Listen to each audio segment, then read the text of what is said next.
Today's topic is contraindication to neuraxial anesthesia. So let's dig in.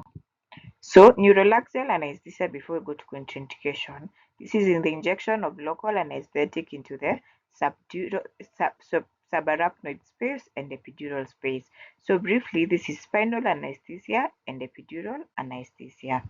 So what are the contraindication? We will divide them into two, where we have absolute contraindication, and the first is usually patient refusal. So when the patient refuses to have neural axial anesthesia, you take it as an absolute contraindication. Infection at the injection site, and the reason behind this is because you are going to predispose the patient to having meningitis among infection to the central nervous system. Coagulopathy and bleeding disorders, this patient could result to spinal hematoma or epidural hematoma.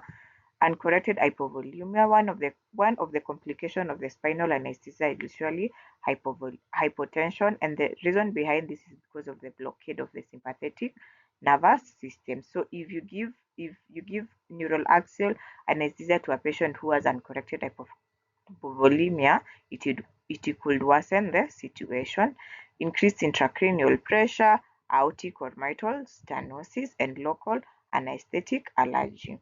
So relative contraindication include pre-existing neurological deficits. When you give neural axial anesthesia, it could exacerbate the existing or pre-existing neurological deficits, congenital or acquired abnormalities, and post-traumatic vertebral injuries and sepsis, which will result to more